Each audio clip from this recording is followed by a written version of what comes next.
They were good. And it really ended pretty well. I have to tell you, halfway through the show, I had seen like 5 shows worth of action, and like it was only halfway done, and I was like, wow.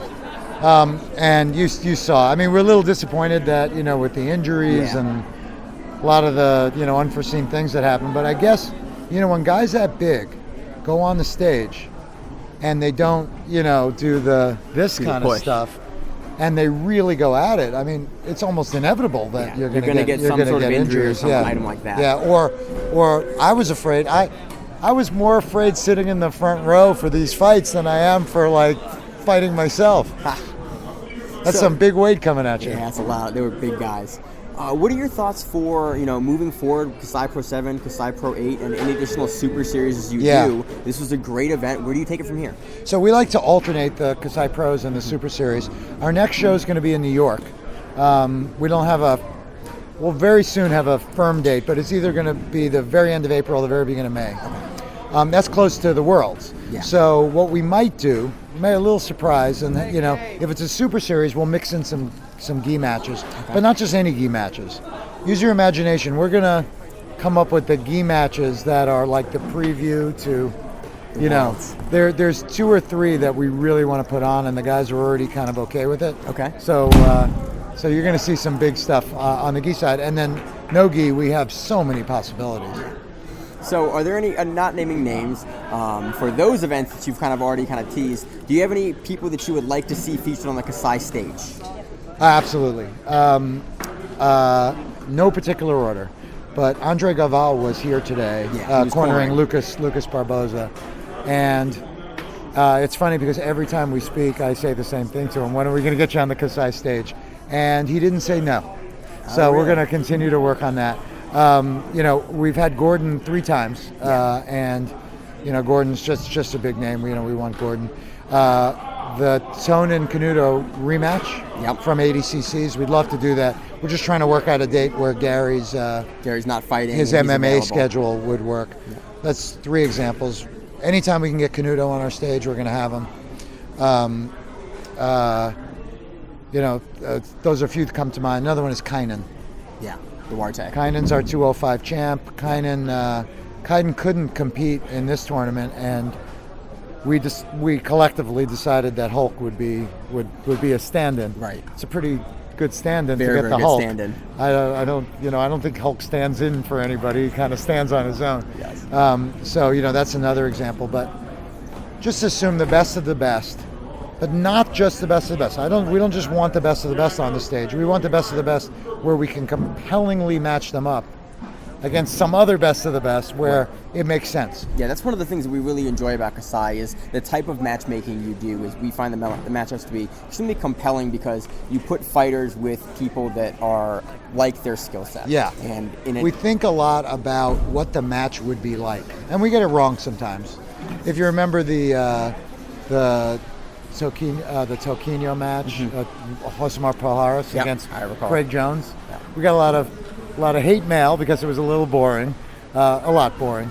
But who would have guessed? Yeah. You don't know until the matchup happens. That's just one that negatively surprises. Some of these just completely, like Canuto and Dante. The first time we matched them up, I had no idea it was going to be that. That was an outstanding matchup. Yeah, and we got to do the rematch. Maybe we'll even talk about a trilogy. Rubber match. Now that they're 1-1, I think that's a really compelling matchup, given how they've matched up both times. That's right. I didn't know they had fought all these times as kids, but on the Kasai stage, that's the only ones that matter, right?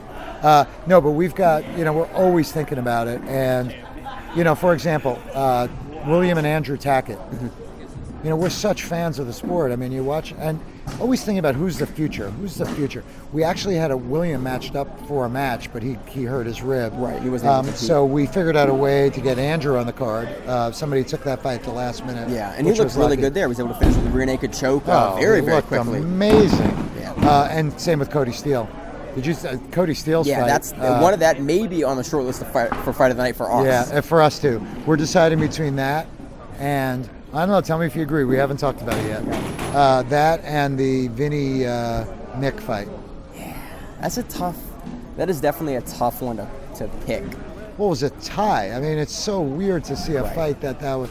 Yeah, you're right. It wasn't as close, but it was. Well, just the dynamism of both matches. Yeah. If you're looking at something that's exciting in Fight of the Night, I think both of those meet a lot of the criteria. You have the big slams, the Cody's match, and then you have the dynamic passing ability and back-taking ability of Nick Rodriguez, versus a veteran like Vinny, established in your promo, has never been subbed in Nogi in 15 years. That's a pretty difficult thing to go up against. So I think they both have. I don't envy your I'll tell you this. I don't get all the votes. I only get one of votes. There's a few of us, and Hollis is the other one. The way I decide for Fight of the Night is which fight was I on the furthest edge of my seat. And for me, it was those two fights. Those are the two. Yeah. And those are both really, really reasonable So fights. we haven't decided yet. So you've helped lobby for sure. But those are the kind of matchups. Like we wanted to see Cyborg and Nick, which turned out to be amazing. Unfortunately the cut slowed it down a little bit. But I was as excited as some of those other matchups. So when we made the tournament, unfortunately Patrick Gaudio, got hurt, and then Vinny got injured. And again, if you're that big and you're really going at it, because we've seen these heavyweight tournaments at either some of the IBJJ events or they just did that big Grand Prix. Yeah, the heavyweight GP back in August. Yeah, and I think the tournament format, they don't have the problem we have. If somebody pulls, then you have a bracket problem. Right. But I don't know what it was. I mean, the Kasai rules, the 6-minute rounds and ties are okay. It just led to a different intensity. Yeah, we're a big fan of that shorter timeline. I think we think that on the show we've talked about it numerous times, that we think that 6-minute time frame is a really, really good window. There's enough activity, there's enough action. If the matches do get a little slower, it's only a 6-minute match, but it allows athletes that are willing to push the pace for that 6 minutes, push a very, very heavy pace. Which is why we thought Nick Rod, had such an advantage, because I think push that pace. 6 minutes, he's running like a 100-yard dash. Yeah, and we spoke to Nicky Rod. We did an interview with him, and he basically said the same thing. That he can keep that pace for as many matches as you guys give him. He did. And he absolutely did. But the other thing I like about the tournament format is you're allowed to have ties. Yeah. Because it'll all even out, Yeah, evens out with points. Right. And because it would have been really disappointing to see some of these matches, end with a winner where they were sort of too close for that. Yeah. And then we'll have the golden score, to settle things. Right. And we only had, I think, the whole night one ref's decision.